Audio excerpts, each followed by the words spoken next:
And now we can. Hi, welcome to the MCC Board of Pensions webinar.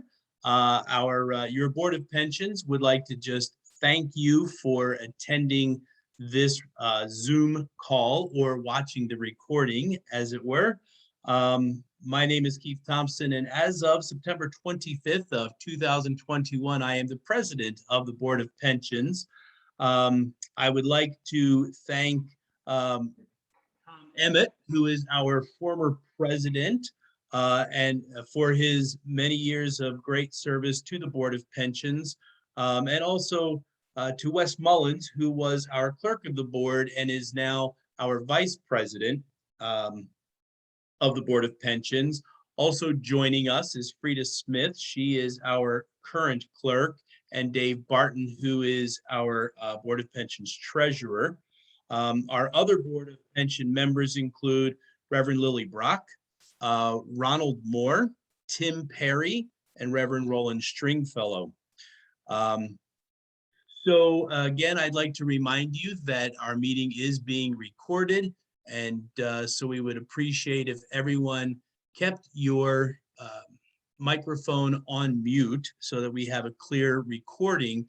And if anyone would like to revisit or go back for more information, this will be available on the mccchurch.org under Organization tab and Board of Pension tab. We will there have our recording for you.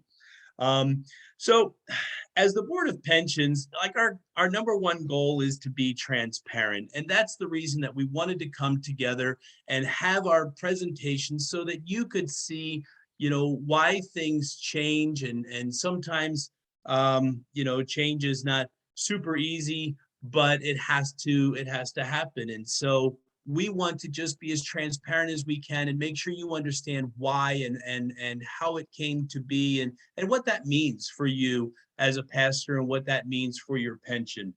Pensions are not an easy topic. Usually whenever you have the word actuaries in anything in life, it becomes confusing. And so knowing that, pensions are something that are not an easy world to figure out and to wander through, we still try to do as much as we can to make it as clear as possible for you. Our job is also to be great stewards of our funds, and that's really one of the first charges that we have. And ultimately our job is to provide some sort of funds towards our pastor's retirement or in retirement years, after the many years of dedicated service to MCC parishes in the U.S. So, and so from time to time, it's our fiduciary responsibility that we have to do some work, that we have to change some things within the pension plan. We work with both a pension lawyer and with pension services to help us legally achieve all of the goals and all of the changes and all of the pieces that go into making the pension plan the ERISA nightmare that it truly is. But we utilize as much of these services as we can. We work together to do what we can for you. And so I think at this point, we should just jump right in. Pastor Wes and Tom are going to kind of lead us through the bullet points and the reason for our being here. And then the chat is open. If you do have questions, we ask that you go ahead and type those into the chat room. If we can get to those today, that would be great. If there's anything that we cannot answer for you, we will find an answer for you and get back to you. And so that's it. I'm done. Wes, Tom, take it away. Thank you very much again for showing and being here. Well, good afternoon. My name is Tom Emmett, and I've been with MCC Board of Pensions since 2011. And it's a pleasure to welcome you here today. And just a friendly reminder that everything we're going to talk about, to your heart's content and beyond, can be found on our webpage, to include the plan document, to include policies, agreements with the denomination, to include audits. So everything you'll ever need is right there. So please consider that when you have a question. You can see here our time for our gathering today, and we're going to begin quick with a very basic plan overview. So the Board of Pensions is a defined benefit plan. That means the way the payment is calculated is based on a regular monthly payment, which is different than your 401k. And so currently, and for most participants, not all, we'll get to that later on, our plan defines that you'll get a monthly benefit of $6 per month for each year of service. And that can surprisingly add up.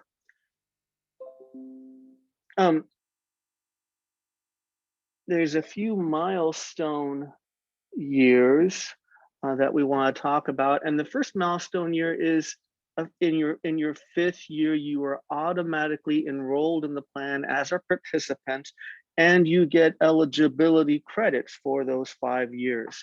In your 10th year, you are automatically vested in the plan. And that means whatever benefit you've earned in the plan, you now own and can be rolled over.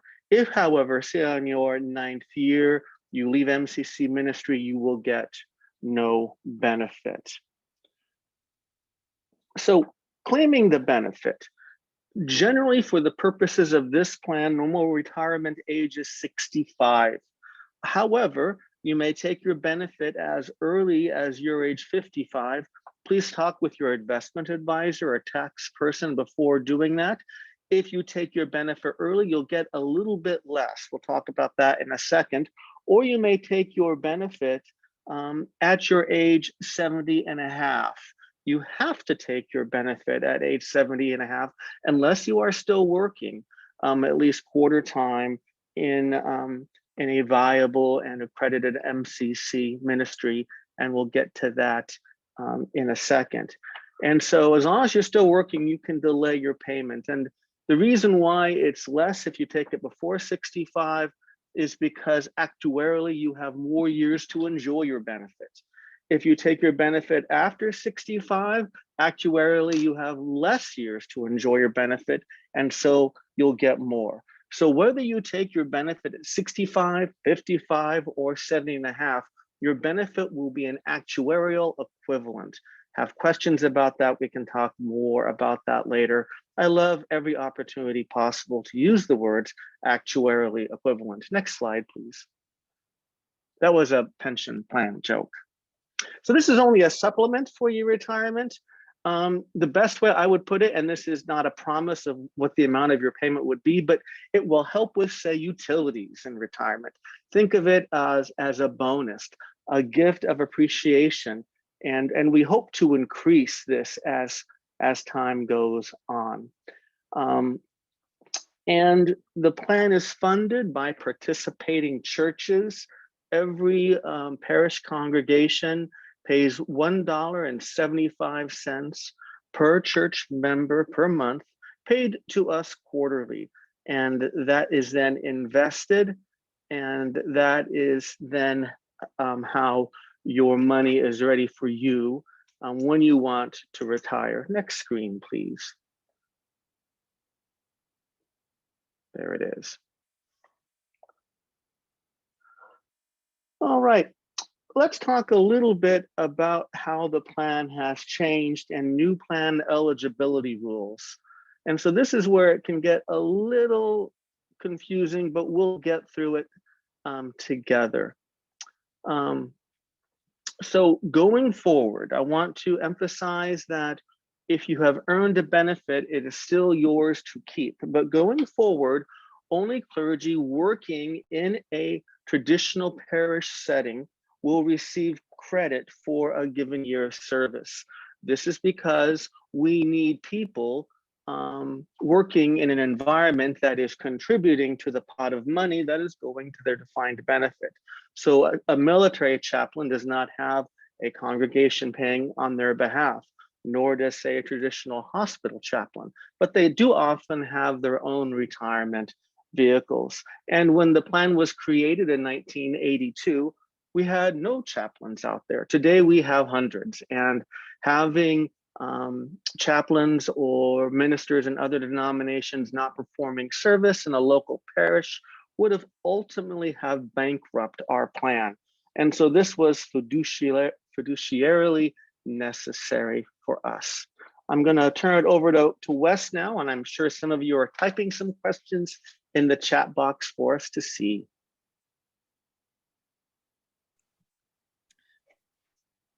So the next thing that we want to look at is just some of the details of the plan itself. So taking just another layer more deeply into this beyond what Pastor Tom just shared.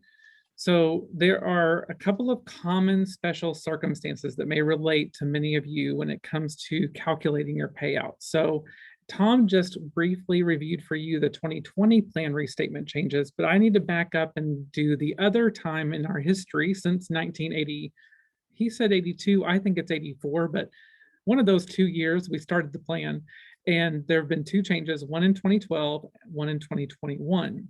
And then we'll also take a quick moment to look at citizenship and credits for years of service. So these are special circumstances that are pretty common. So the first major shift in the plan occurred on January 1st of 2012. And that was the year where, before 2012, all clergy had to enroll in their 5th year. And they did that by beginning their $120 per year payment. Some of you who have been around will remember when you as an individual had to contribute to the plan as well as your congregation. If you didn't contribute that $120 in your 5th year, the first year you were eligible, you lost credit for your first 4 years of service. And it was something that we really had to work hard to try to make sure nobody missed. And then you had to contribute that $120 for 10 years. So a total of $1,200 that you paid into the plan yourself, and then you were vested and ready for payout. In 2012, we changed that. Oh, and I should mention that at that point, the plan guaranteed the same payout for all clergy. If you served 10 years or 40 years, your payout was $130 per month in an annuity. And so in 2012, the change that was made was that clergy were automatically enrolled in their 5th year without having to remember to make payments because the payments were eliminated. So there was no longer this need to hit this critical year and remember to do it or forget to do it and miss those crediting years. So it is now a 100% free benefit program to the clergy. Only the congregations are paying in to the plan. The other change was that we decided to reward years of service so that long years of service to the denomination or to our local churches really were given a larger payout. So that's where we now have the $6 per month for each year of service. I can't remember if we did an example of that on the next slide. So let me look and see. There is an example. There is, thank you. I should have printed this off because now I can't see what's coming next. So on January 1st, 2012, all active MCC clergy were enrolled in the plan, even if they had not been prior to that time. So some clergy didn't want to pay the $120 per year fee or were unable to, or for other reasons didn't enroll. Even if that was the case, in 2012, everyone was automatically enrolled because it became a free program to be in that all active clergy were a part of. So everyone's clock started in 2012, even if they hadn't been enrolled in the plan before that.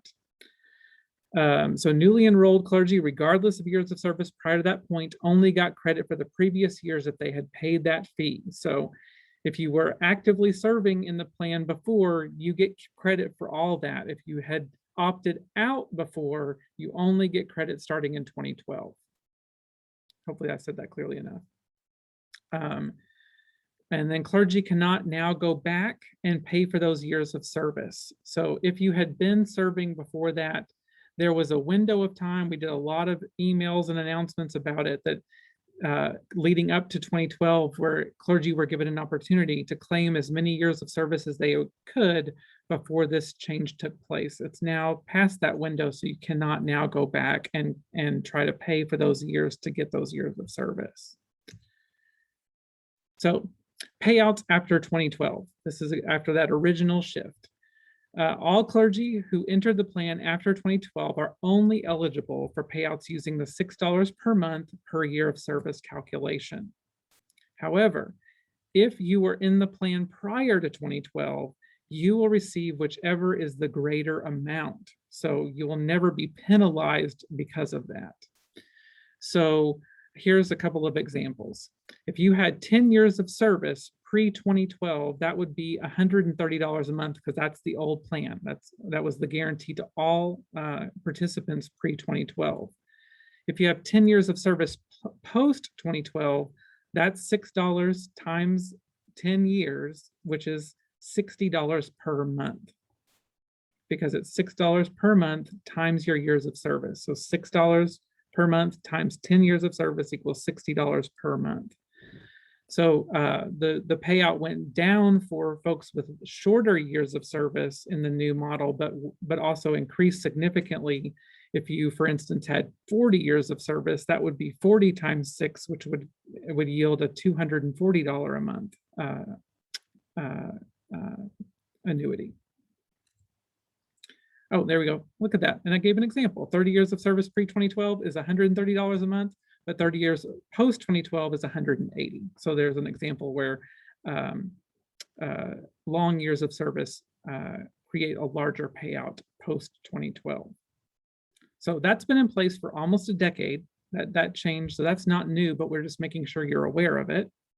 And the math is easy, which is wonderful. It's not very complicated to determine what your payout would be in the form of an annuity.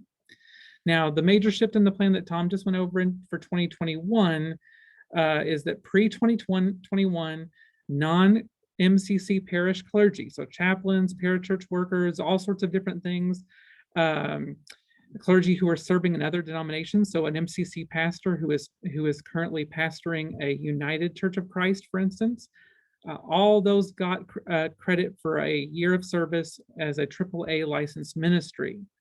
In post-2021, non-MCC parish clergy do not get credit for that year of service. You're not kicked out of the plan. Your years don't go away. Any previous years you've accrued, you just don't get credit for that particular year. So years of service are awarded for MCC parish ministry or denominational ministry only. Again, going back to the fact that we need the body that you are working for to be contributing to the plan. That's the rationale behind this. For all participants, we want to say this a bunch of times, years of service accrued prior to 2021 are retained regardless of how those, whether that was in chaplaincy, whether that was in a local church, whether you were serving another denomination. We're not taking away any years of service prior to 2021. What you have, you will keep. And then finally, for this section, on credits and citizenry, the plan supports only clergy working within the United States. That's because we are bound by IRS rules and must do everything only as it connects to US-based employment. So clergy holding citizenship in other countries are eligible to participate in this plan if they're working in the United States, because what's important is that the work that is occurring is happening in the United States, not where you hold citizenship. So a US person working in another country would not get credit, but a non-US citizen working in the US could accrue credit.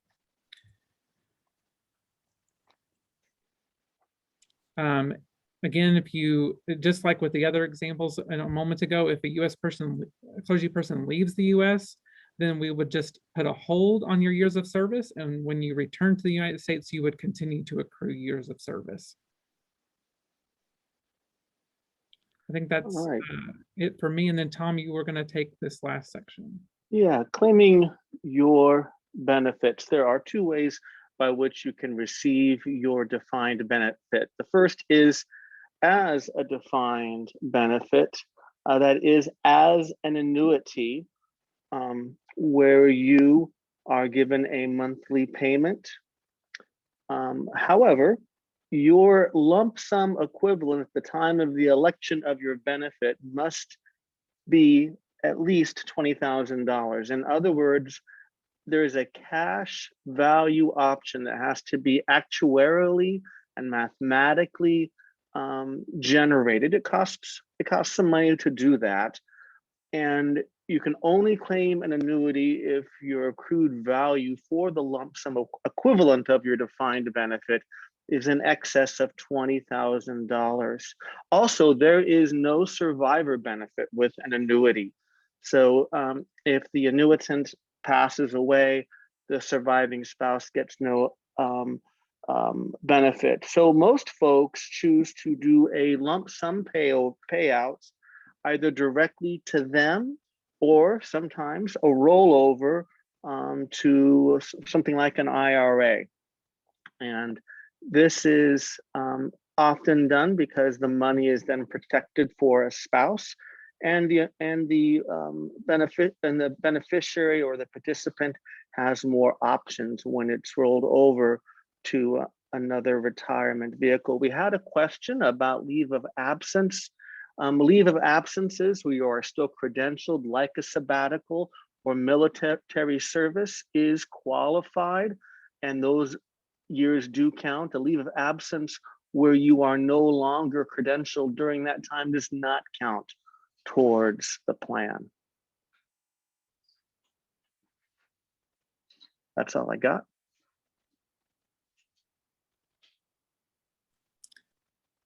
So at this point, we do want to just I can actually turn off this shared screen and just take any questions that you have. You can put those into the chat so that we can try to address those.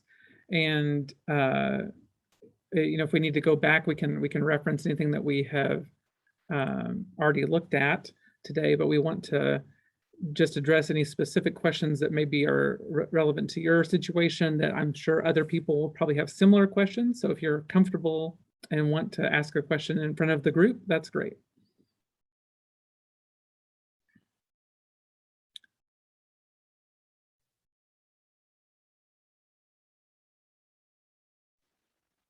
Just a reminder that you can enjoy all this information on our webpage. And Joan, were you about to say something? You're muted. I was trying to decide whether to say something. We got a letter a while back saying that if we were close to retirement, we should contact Tammy for an estimate of our benefit. Is that something you'd like us? Did I hear you right, Wes? Did you say that it costs you all money to do that? Yeah, so it costs about $200 to have the pension services company run the estimates. So we don't want you to do that willy-nilly, but we do kind of, it does help us if you are already beginning to say to yourself, I think I'm going to be retiring in the next, 12 to 18 months, 24 months. Just even giving us a heads up that you're doing that can allow us to better prepare in terms of how many people will be drawing on the fund over the next several months to a couple of years. Even if we don't, that allows us to figure out how much cash we need on hand. And please don't ever allow our internal costs to modify your decisions. Oh yeah. So I probably shouldn't even mention that. But great question, Joan. Thank you. Okay. Yeah, and, thanks. And I do think it's, we would then work with you around the timing of when we actually want to request the calculation, because that calculation is only good for a certain period of time, because the calculation is tied to the performance of the U.S. stock markets. So we try to time that to where it was still accurate for you when you were ready to take your payout. Right. Well, and the calculation is tied to your age, to interest rates, to the market, It's tied to all kinds of things that are way above all of our heads, which is why we pay to have that lump sum number generated. Okay. Thank you very much. I appreciate it. Yeah, And thanks for your service on the board, all of you. thanks, Joan. And perhaps the most popular question that we get that the answer is unfortunately no, is that we get a lot of folks reaching out to us asking us to project their calculation. So they'll send an email, can you pretend that I'm 65 and estimate what it is? And the answer to that is always no, because we can't predict what the market will do between now and when you turn 65.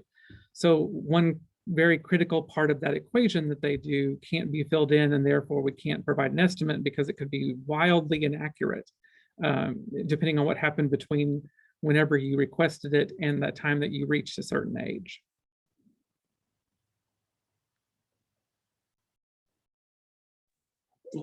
For more fun, you're welcome to consider joining the Board of Pensions. It really is a mind-stretching activity. You make some great friends, and you learn some new skills. Wes, come on, try to give a convincing smile. Hey, I've been on this board for what now, 17 years. I have 2 years left. So the only risk I would say is that once you get in, you may never get out. It's something of the Hotel California Club.